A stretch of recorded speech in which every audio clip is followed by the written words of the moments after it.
On a été interrompu tout à l'heure, mais nous sommes toujours de retour. La danse de la victoire, le chant de la victoire, un chant nouveau. Merci à toutes les personnes qui sont pas allées très loin. On va encore chanter ce chant-là, le temps que vous puissiez revenir et vous manifester.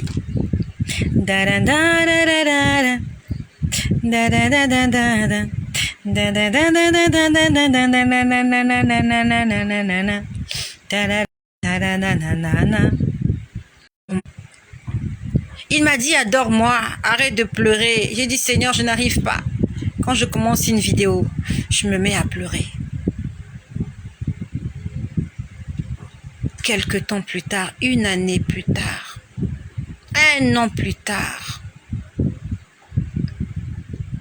le Seigneur a changé mes pleurs en rire. Le Seigneur a changé mes pleurs en rire, en sourire. Aujourd'hui, je souris. Aujourd'hui, je chante.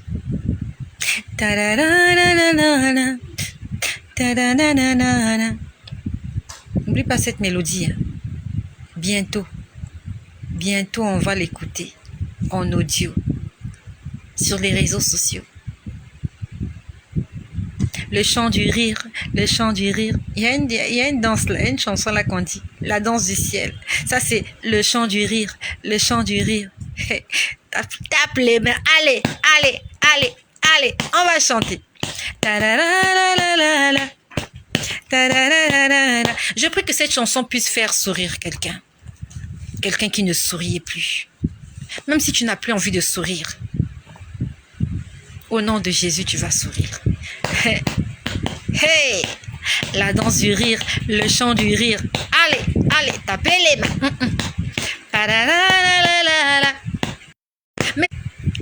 Mes ennemis ont échoué.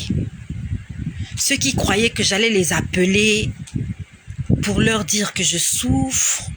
J'allais les appeler pour leur lécher les pieds, pour leur laver les mains, pour qu'ils me donnent leur argent. Les gens croyaient que j'allais les appeler pour pleurer au téléphone, pour leur dire je souffre, je n'ai rien à manger.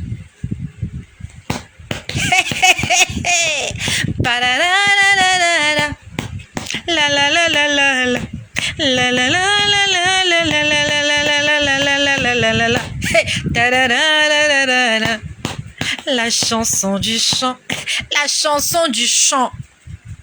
Ça se dit pas, mais ça se dit. Je chanterai un cantique nouveau. Et j'ai commencé à le chanter. Les enfants d'Israël, lorsqu'ils sont sortis d'Égypte, ils sont arrivés à la montagne, à Horeb, la montagne de Sinaï. On dit que Mariam, la sœur de Moïse, et les autres femmes, elles ont pris des tambourins. Elles ont chanté. Elles se sont rendues compte qu'elles étaient libres. Toute leur vie, elles se réveillaient le matin. Elles étaient au service de Pharaon. Elles étaient au service des Égyptiens. Mais ce jour-là, elles se sont réveillées, il n'y avait rien à faire. Pas de corvée à faire. L'esclavage est terminé. La souffrance est terminée. L'assouvissement est terminé. C'est la liberté. On dit qu'elles ont chanté un cantique nouveau. On connaît l'histoire de Sarah. Sarah, quand elle a eu Isaac, Isaac l'a fait rire. Sarah ne riait plus. Sarah était comme toi qui ne rit plus. Sarah était comme moi qui ne riait plus. Mais quand Dieu est intervenu, est-ce que tu peux rire avec moi? On n'est pas des fous, hein? On n'est pas des fous. On est des ressuscités. C'est pas la folie, c'est la résurrection. Rigole.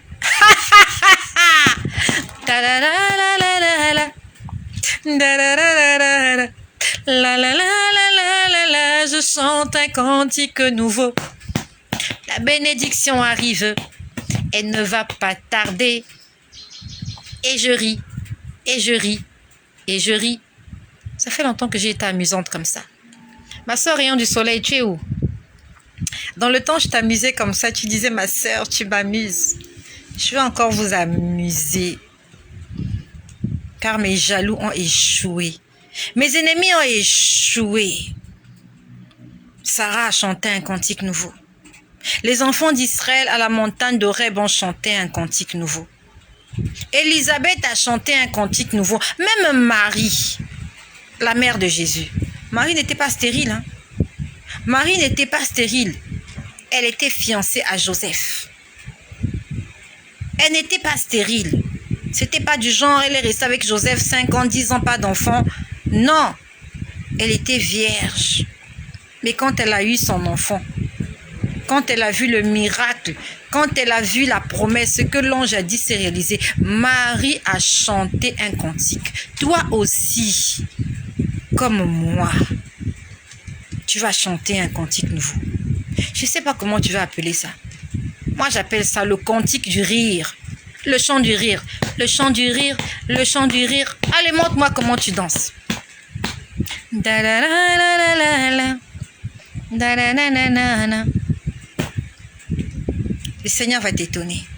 Le Seigneur va te faire du bien. N'abandonne pas Jésus. N'abandonne pas Jésus. Pardon. Pardon. Ne va pas chercher des solutions ailleurs. La solution est en Jésus-Christ. Garde la foi. Tout à l'heure, on a été coupé. Je parlais de prudence. Le Seigneur parle de prudence. Le Seigneur est en train de m'interpeller sur la prudence. Et si Dieu me parle, ça veut dire qu'il est aussi en train de parler à quelqu'un d'autre. Donc nous étions sur l'histoire de Sichem et de Dina. C'est dans Genèse 32. J'ai retrouvé ça. Oh mon Dieu. Oui, non, Genèse 34. Genèse 34. Dina et Sichem. Donc j'étais en train d'expliquer tout à l'heure. Il y a le fils de Sichem qui est tombé amoureux de Dina. Il l'a prise comme femme sans l'autorisation de ses parents. Ses frères se sont énervés. Genèse 34. Ses frères se sont énervés. Et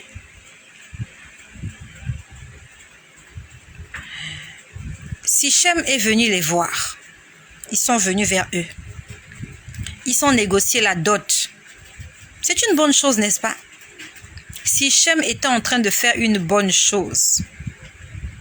Son fils a pris la fille de Truie, il a aimé, il a gardé la fille à la maison.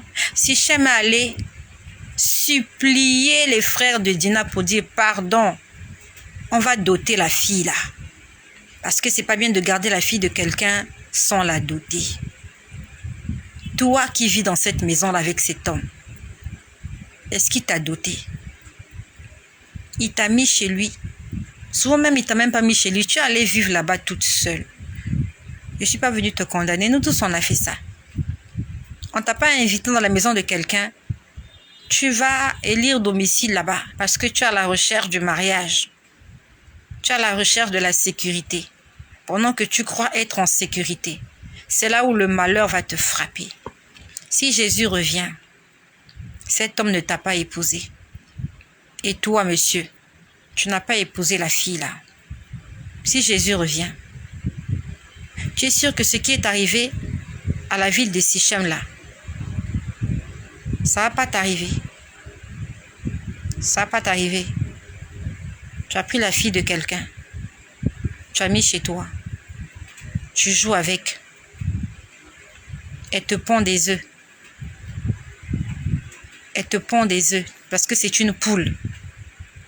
Tu l'as mis chez elle parce que c'est une poule. Et toi aussi. Toi aussi. On t'a même pas invité. Tu as commencé à aller dormir là-bas. Tu as d'abord laissé tes slips. Après, tu as commencé à mener tes chaussures. Après, ton sac. Et depuis là, tu crois que tu es chez toi. Tu crois que tu es chez toi. Si Jésus revient, vous n'êtes pas mariés, même pas présentation, rien du tout. Mais vous là, vous vivez là. Je souhaite pas, si le gars là meurt, si le monsieur la meurt, tu crois qu'est-ce qui va te rester?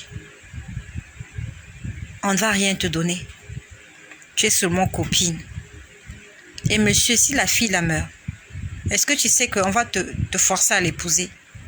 Ce sont les coutumes africaines. On va te demander non seulement de l'épouser, mais de l'enterrer. Que le Seigneur nous aide.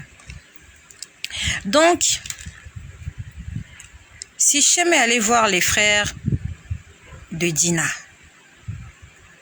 Il a demandé une dot. Il a dit, demandez-moi tout ce que vous voudrez. Je vais donner ça. Parce que mon fils a aimé votre fille. Alors on nous dit que les enfants, les frères de Dina, nous sommes au verset 12. Genèse 34, verset 12.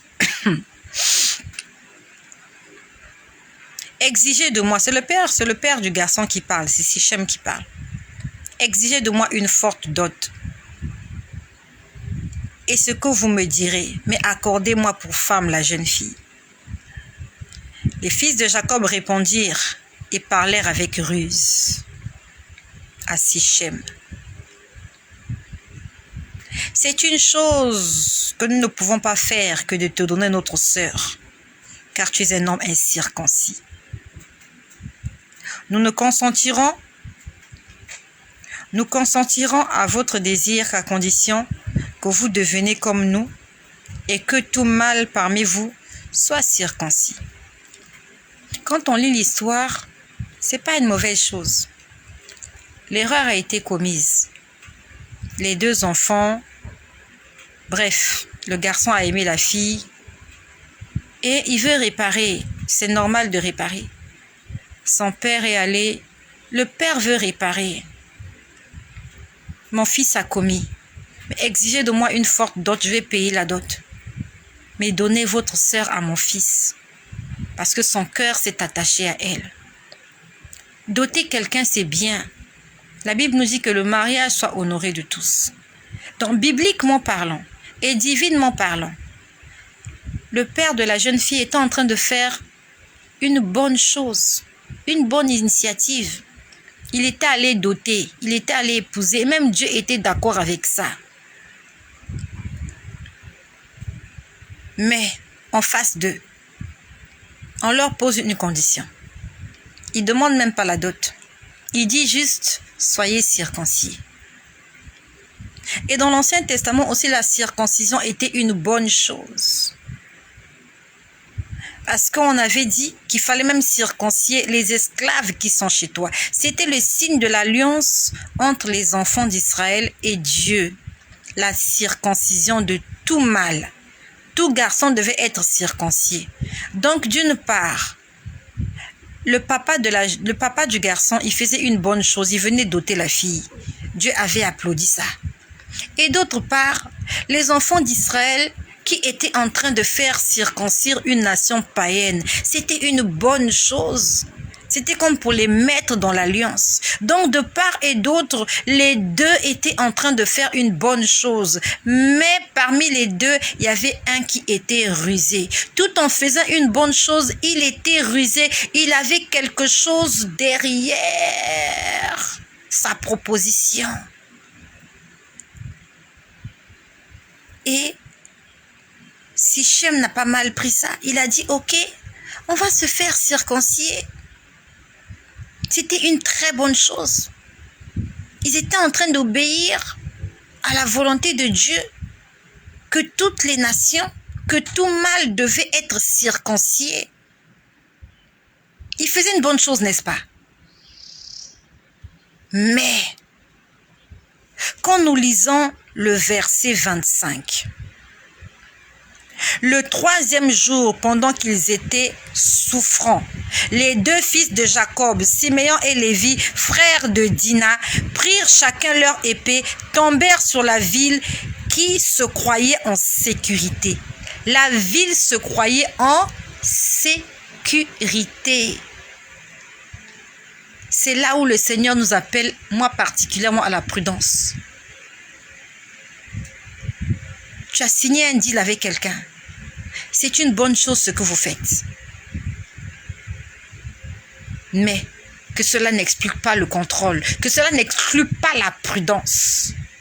Eux, ils se disaient, ok, nous sommes en paix. Ils ont paix, il n'y a pas de problème. Ils n'ont pas demandé la dot, ils vont nous donner leur fille. On va seulement se circoncier. Ils se sont fait circoncier.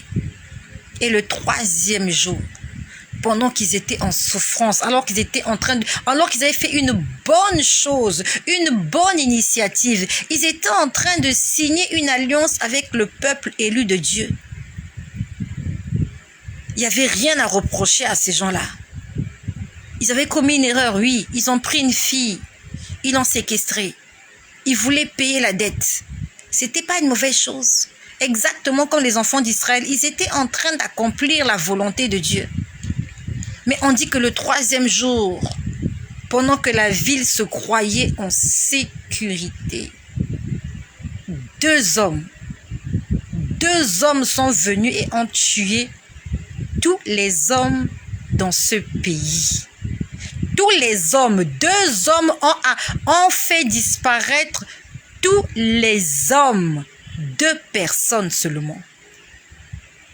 Nous qui croyons qu'il faut une foule, il faut des bombes, 2 personnes. Ils ont tué tous les hommes. Ils ont amené captives toutes les femmes, tous les enfants. Ils ont pillé la ville. Ils ont tout pris. Ils étaient 12, hein. 12 garçons. Donc, il y a 10 qui sont restés. Il y a 2 qui sont allés faire ça. Peut-être que comme moi, tu es en train de sous-estimer l'adversaire. L'adversaire te craint, oui, mais sois prudent. Toute une ville en face de 2 personnes. N'est-ce pas que le combat n'est... En fait, il n'y aura même pas combat. Toute une ville contre 2 personnes. Logiquement, Sichem allait gagner.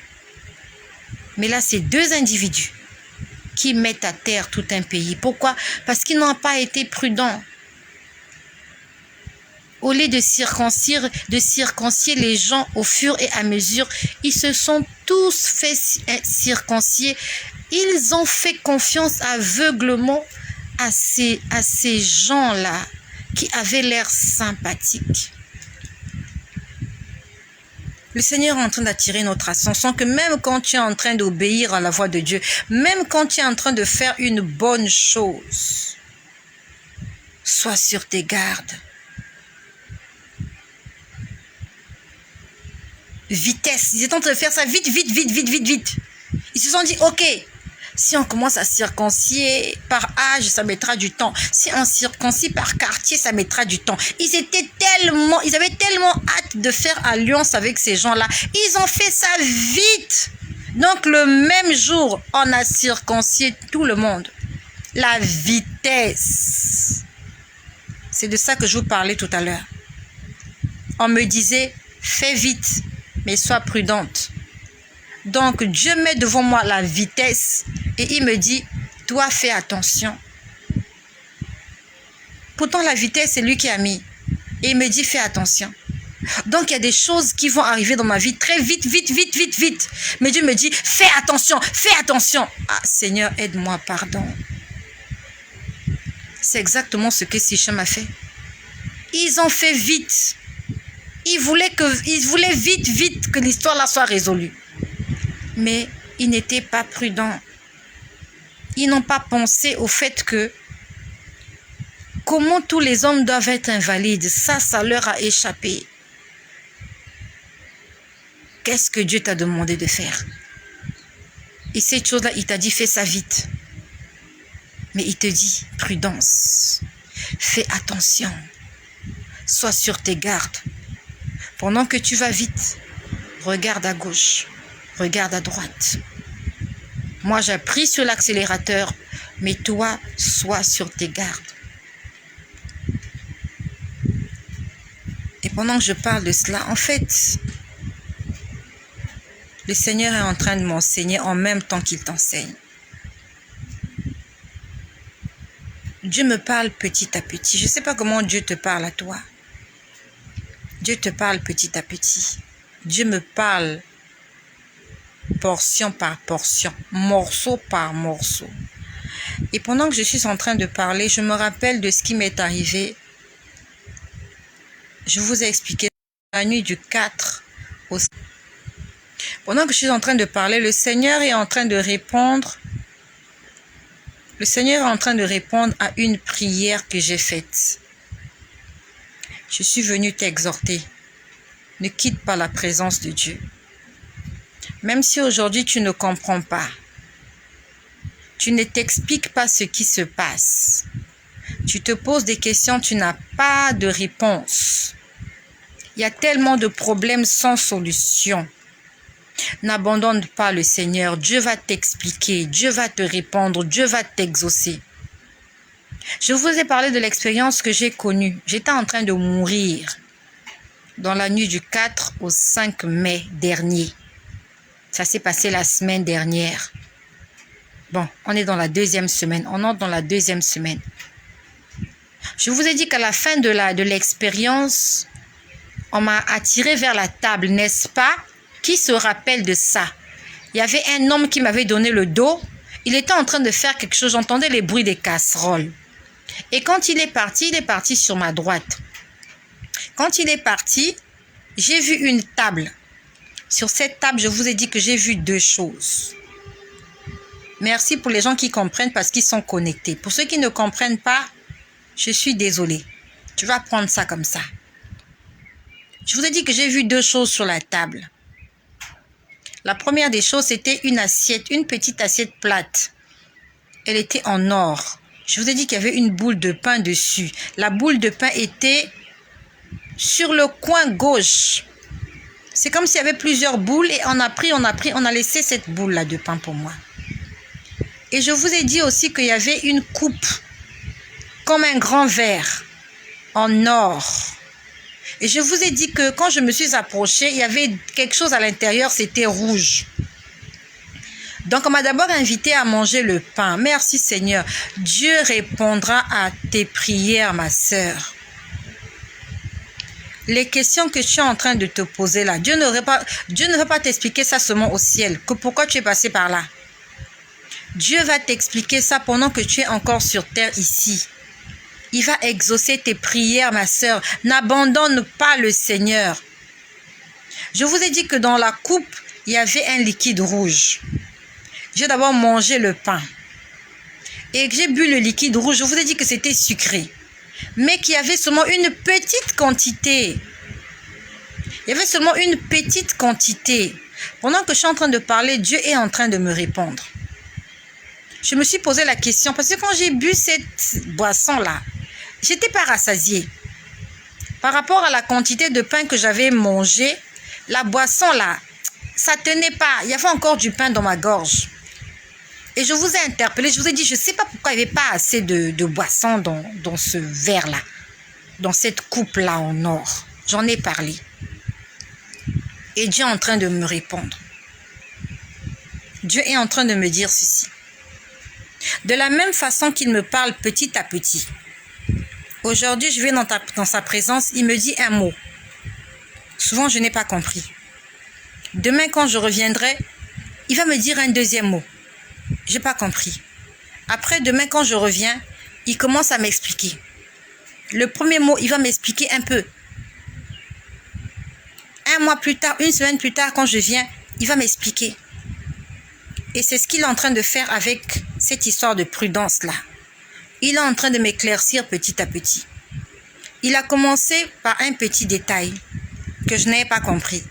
Il m'a expliqué le détail. Il m'a dit, c'est pas Raïssa, c'est prudence. Et il est en train de me décortiquer prudence. Et petit à petit, je suis en train de comprendre qu'il y a quelque chose qui va arriver. Et Dieu veut que je sois prudente, même pas ça, que je commence à en faire un sujet de prière. C'est comme lorsque tu es dans une salle d'examen. L'examen se prépare depuis le premier jour de la rentrée. Tu dois commencer à assimiler les leçons, à les comprendre le premier jour de l'année, le premier trimestre. C'est pas la veille de l'examen que tu vas commencer à étudier tes leçons. C'est pas au troisième trimestre que tu vas commencer à essayer de comprendre. c'est au premier trimestre. Parce que les leçons ne vont pas s'arrêter. Chaque jour quand tu iras à l'école, il y aura ça. Si j'arrête de prier, je n'aurai pas l'explication à cette parabole. Je n'aurai pas la réponse à mes prières. Je n'aurai pas la solution à mes problèmes. Raison pour laquelle Dieu veut que je reste dans sa présence. Nous connaissons l'histoire de Jésus quand il parlait à la foule. Il parlait en parabole. Mais lorsqu'il se retrouvait dans la maison, avec les gens qui l'ont suivi à la maison, Dieu leur expliquait les choses clairement. Ne sois pas parmi la foule, ne sois pas dans la foule seulement. Suis le Seigneur à la maison. Quand il rentre la nuit, dans son intimité, là où il vit, va là-bas. Il va t'expliquer les choses clairement. Sors du lot, entre dans l'intimité de Dieu, afin de comprendre clairement les choses. Au départ, quand il m'a dit prudence, j'ai pas compris. Mais les semaines sont en train de passer. Les jours sont en train de passer. Je suis en train de comprendre. Il est en train de m'éclaircir. Il y a une bonne nouvelle pour moi. Il y a quelque chose de bien qui va arriver. Et ça va aller très vite. Mais le Seigneur me dit que la vitesse ne te trompe pas. Il y a des gens qui aiment la vitesse. Lorsqu'on voit à la télé, ceux qui font les courses de voitures là, les voitures turbo là, ils vont vite, hein, mais il y a des risques. Ceux qui font les courses de moto, ça va très très vite, mais il y a des risques. Même aux Jeux Olympiques là, le challenge, ça sera la vitesse. Quand on fait les 100 mètres, quand on fait les 1000 mètres, c'est la vitesse. Celui qui va plus vite et plus loin, c'est celui qui gagne la médaille d'or. Mais prudence, pendant que tu fais les 100 mètres, si tu trébuches, tu te fais très mal. Tu peux avoir une entorse, tu peux te casser le pied, tu peux même te casser la tête.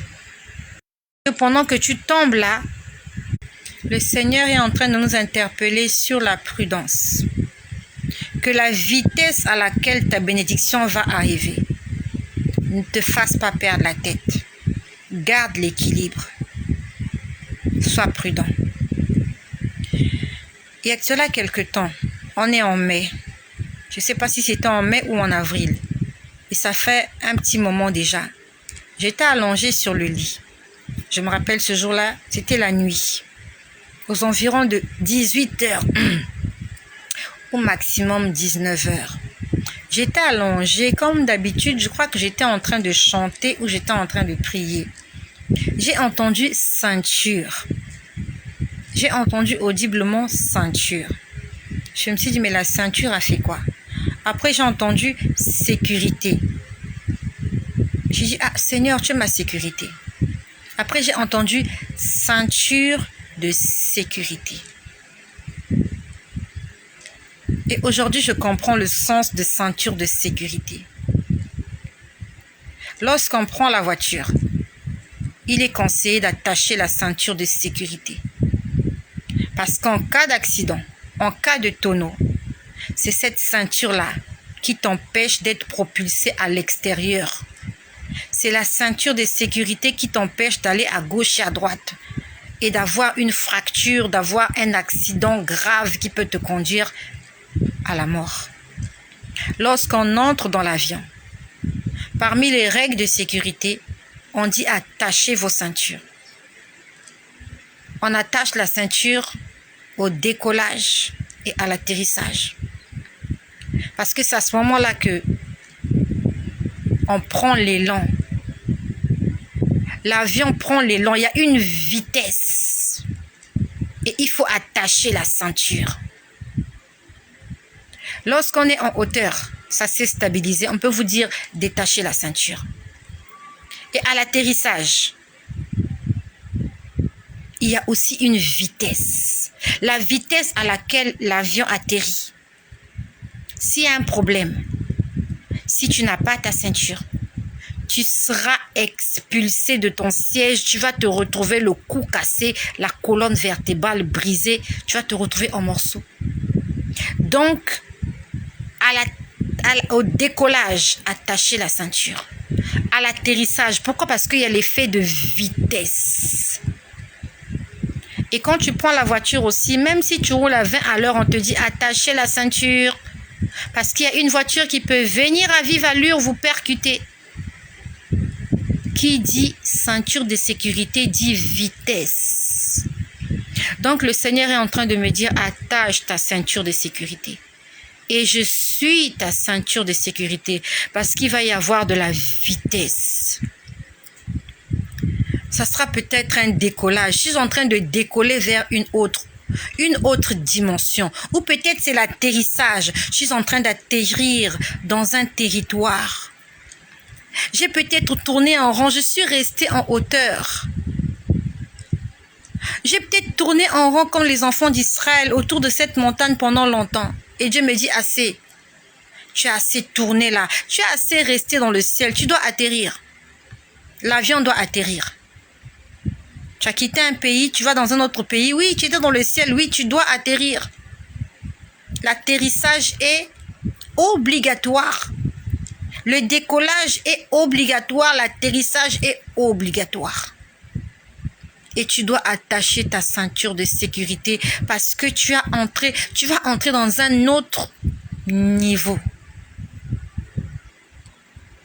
J'ai pris du temps pour le comprendre. Seigneur, merci parce que je l'ai compris. Attachons notre ceinture de sécurité. Pas seulement parce que Dieu nous amène de gloire en gloire, mais parce que nous sommes dans la fin des temps aussi et que les choses sont en train de s'accélérer. Les choses sont en train d'aller très très vite. La guerre Ukraine-Russie a fait 2 ans. Mais ce qui se passe entre Israël et le Hamas, en 6 mois, il s'est passé tellement de choses. Ça va aller très vite pour le monde. Ça va aller très vite, non seulement pour le monde, mais aussi pour nous. Le Seigneur va nous bénir. Le Seigneur va nous faire du bien. Je suis en train de parler des fils et des filles de la promesse. Nous allons entrer dans une dimension de vitesse. Ça va aller vite. La Bible nous dit que dans les derniers temps, dit le Seigneur, je répandrai de mon esprit sur toute chair. Vos fils et vos filles prophétiseront. Ça va aller très vite. Tous les enfants, tout le monde va prophétiser. Raison pour laquelle Dieu veut que nous, les parents, nous soyons armés.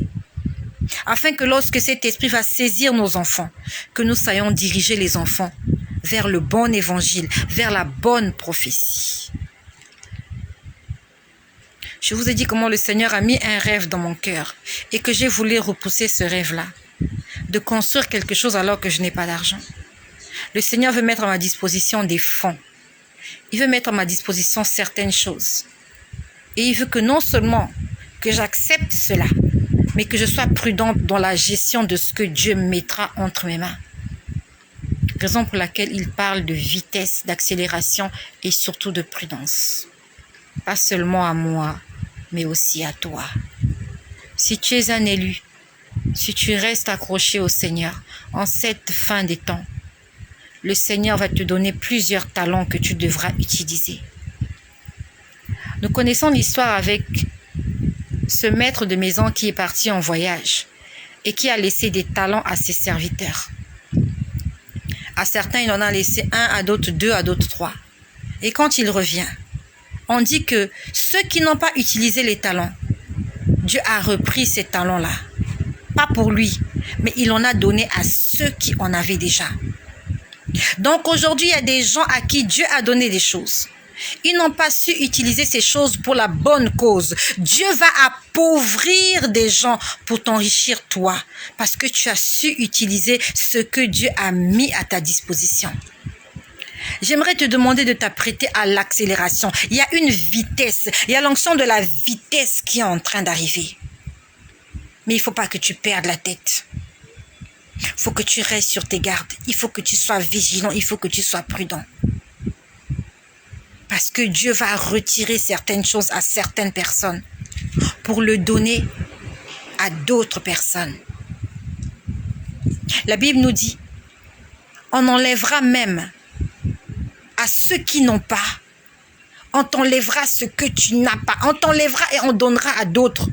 Parce que tu n'as pas su utiliser cela. Tu n'as pas su exploiter les talents que Dieu t'a donnés. Dieu t'a donné des talents. Est-ce que tu les as utilisés? Dieu t'a donné la parole. Tu ne sais même pas parler de Jésus à quelqu'un. Et tous les matins, quand tu te réveilles, tu dis, Seigneur, qu'est-ce que tu as à me dire? Mais ce que Dieu a déjà mis dans ton cœur, est-ce que tu l'as déjà propagé? Le Seigneur t'a donné un téléphone portable, une connexion Internet. Tu n'arrives même pas à partager l'évangile. Et tous les matins, tu veux que Dieu te donne un téléphone d'une marque supérieure, plus sophistiquée. Déjà, celui que tu as, tu ne sais même pas l'utiliser. Dieu te donnera quelque chose de plus sophistiqué pour faire quoi avec? Tu as fait combien de vidéos pour annoncer l'évangile? Tu as fait combien de vidéos juste pour témoigner de ce que tu t'es simplement réveillé le matin, que Dieu fait du bien dans ta vie, dans ta maison? Tu n'exploites même pas ce que Dieu a mis entre tes mains. Je ne sais pas combien tu gagnes à la fin du mois. Tu n'arrives même pas à payer la dîme avec le peu que Dieu t'a donné. Tu gagnes combien? Tu ne payes pas la dîme, tu ne donnes pas les offrandes. Mais tous les matins, tu dis, Dieu bénis-moi. C'est quand Dieu te donnera des millions que tu sauras utiliser cet argent, que tu vas donner ta dîme, tu vas payer tes offrandes, que tu vas aider les démunis. C'est quand Dieu va te bénir que tu te mettras à jeûner, à prier pour les autres. Là, tu passes des moments difficiles, tu ne sais pas prier pour les autres. Et c'est quand tu seras plein aux as, quand ton parking sera plein de voitures, c'est là que tu penseras aux pauvres. Le Seigneur est en train de nous parler à tous, sans exception. Il y a l'accélération qui arrive.